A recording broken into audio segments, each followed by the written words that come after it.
Hello, everyone, and welcome to the Casino Insiders. I'm your host, Deacon Kane. Boy, do we got a little bit and a lot to talk about today, if you know what I'm saying. Some very interesting things happened today. March Madness began. But before we get into March Madness, I do want to talk about a couple of other things real quick. Number one, go check out Deuces the Shop. Go get your Drinking on Fremont Street t-shirt.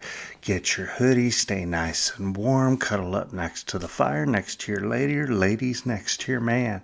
Go to Deuces the Shop at www.thecasinoinsiders.com. If you go to Kindle Unlimited and look for author Deacon Kane, you can find 2 books in regards to mastering blackjack and roulette. We'd love for you to check them out.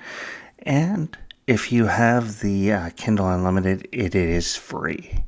So thank you in advance and enjoy. All right, so let's get back to the fun stuff. All right, folks, here we go. Now, you guys all know that Bruno Mars is having a tour in Las Vegas, or not a tour, but a stay in Las Vegas. And apparently he's getting paid $90 million a year for his tour to stay in Las Vegas. Well, apparently Mr. Bruno Mars has a little bit of a gambling problem.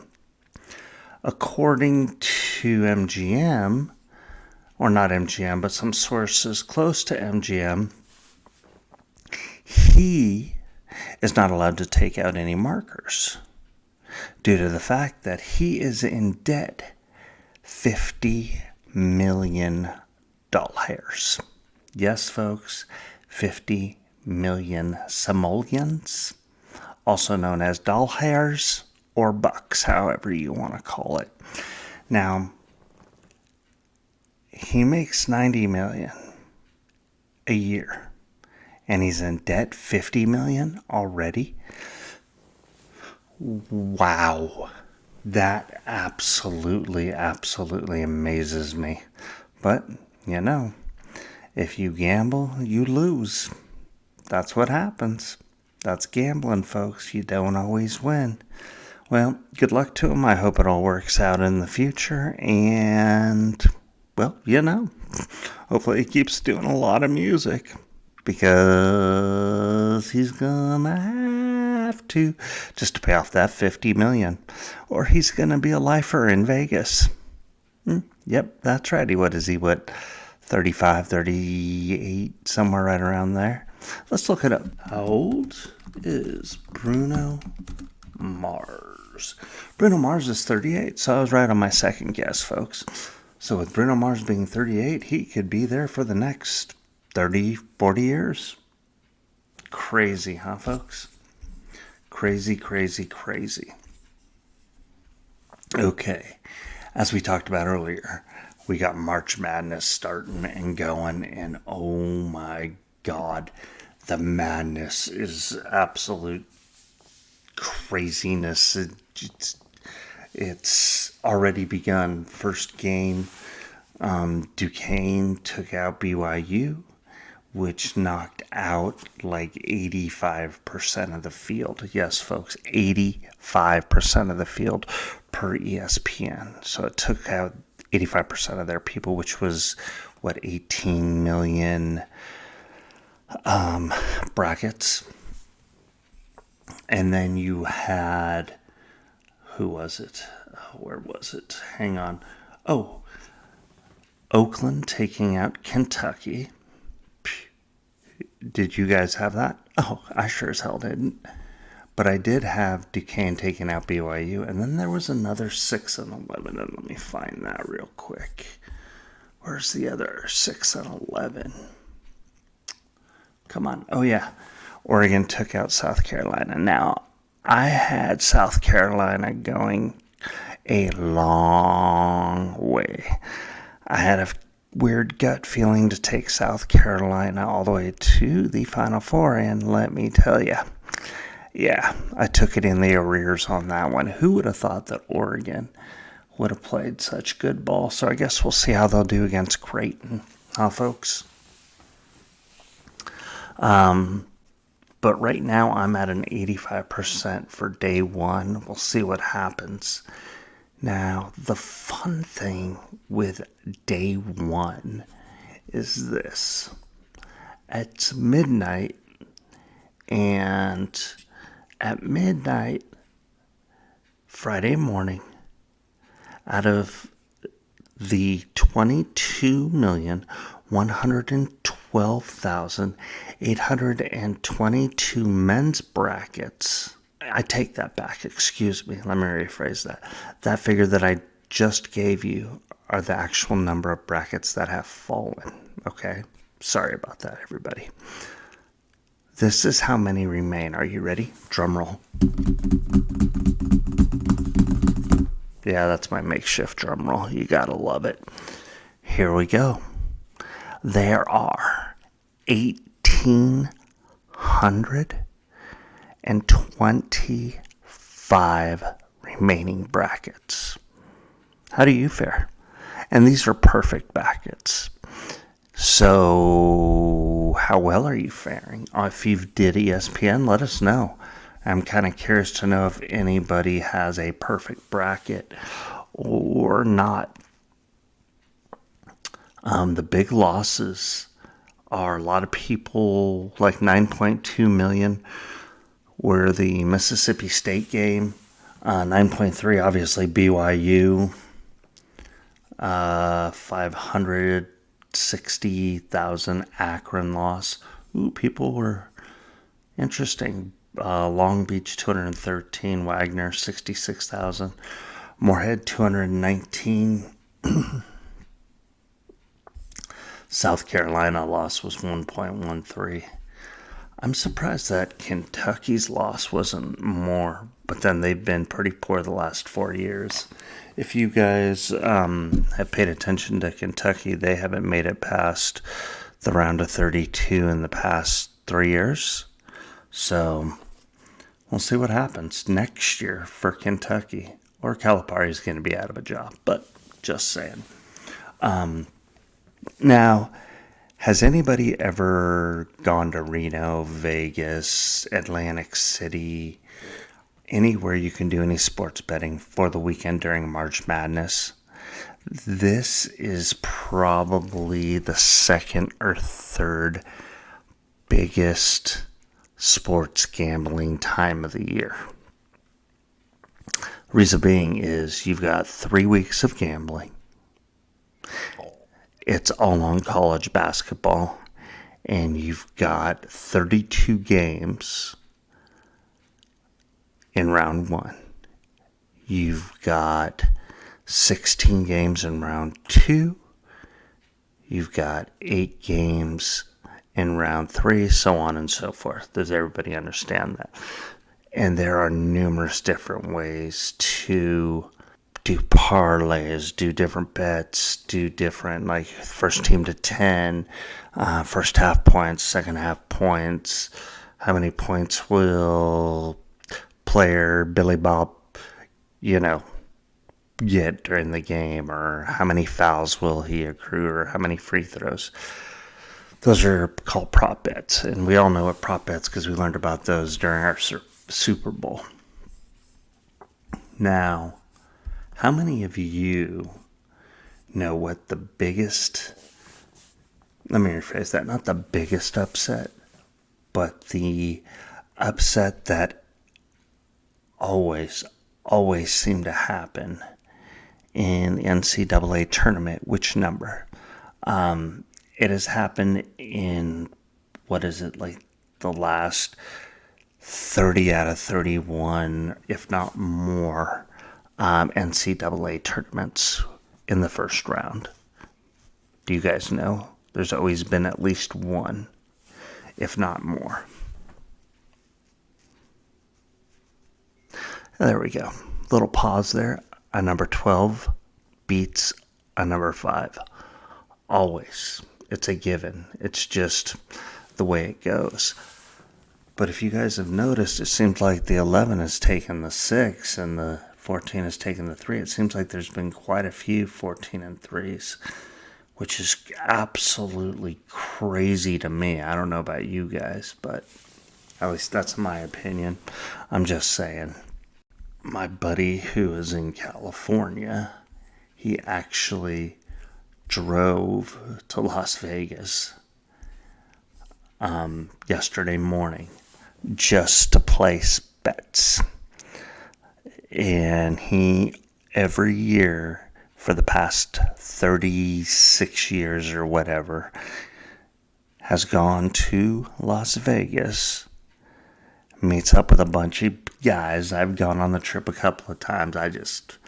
It's crazy. My liver can't handle that kind of trip right now. But he'll place probably about $100,000 to $200,000 in bets. Yeah. And you're talking 16 games yesterday, 16 games today, and then 8 games on Saturday, 8 games on Sunday. Yeah, so you want to talk about crazy, fun, wild. I think the most he walked out of there with, winnings-wise, was probably right around 1.3 million, if I'm not mistaken. He hit pretty good one year. But he goes to have fun, drink. He usually goes to the New York sports book, which is crazy, by the way. Absolutely crazy. You guys know the Circa, right? They are not a sponsor, but they could be. Circa Sportsbook and Circa Pool is unfreaking believable. Out at the pool, you can watch, I want to say it's pretty much every single game. Secondary to every single game, you can go in the pool lounge, have cocktail servers, and they do other things in between that. It's unbelievable. And if you go inside, they have the biggest sports book in the world, and they have hundreds upon thousands, it seems like, TV screens going on in there, and sports tickers going by, and you can place so many bets. Been there, checked it out. Unbelievable. Probably one of the best sports books I have ever been to in my life. It's a, how do I say this? It is a sports book Disneyland. I mean, literally and figuratively, that is the absolute best way to add that or say that. I actually did a women's bracket, and this year I wanted to do a women's bracket because I felt that the women's field was absolutely phenomenal. I felt that the men's field was completely and totally unpredictable. I mean, there's no doubt in my mind like a team like Oakland could win it, but this year, I mean, South Carolina is so strong. Iowa is so strong. LSU as well. I mean, I think there's 5 or 6 teams that could truly win the national championship this year. But, I'm not a college expert, and I didn't play one on TV, nor did I stay at a Holiday Inn Express last night. And no, Holiday Inn Express is not a sponsor, but again, they could be, folks. But I'm really interested in seeing what happens and how, if LSU can repeat, see if Angel Reese can pull out of her funks, just to see what happens. Caitlin Clark, and I mean, let's just put it this way. South Carolina is stacked to the hilt. There's no ifs, ands, or buts. I mean, yeah, you cannot describe how stacked South Carolina is. That is all. That's all I'm going to say. Because that's all you can say. Period. Case closed. Zip. All right. That tournament starts on Saturday, so I will let you guys know next week on how we did, how we're going to do. But let me pull that up, and I'll give you a few games that I've picked that I like. I know I went non-upset strong in the first couple of rounds because I just felt that the matchups were too close. So that is why I decided to do that. And I will give you my picks for the winner. But I do want to also give you the picks for the percentages on the most picks for the Women's National Championship. You ready? South Carolina's a 35.8. Iowa's a 28.9. UConn's a 4.7. LSU is a 4.6. Texas is a 4.2. And SC is a 3.8.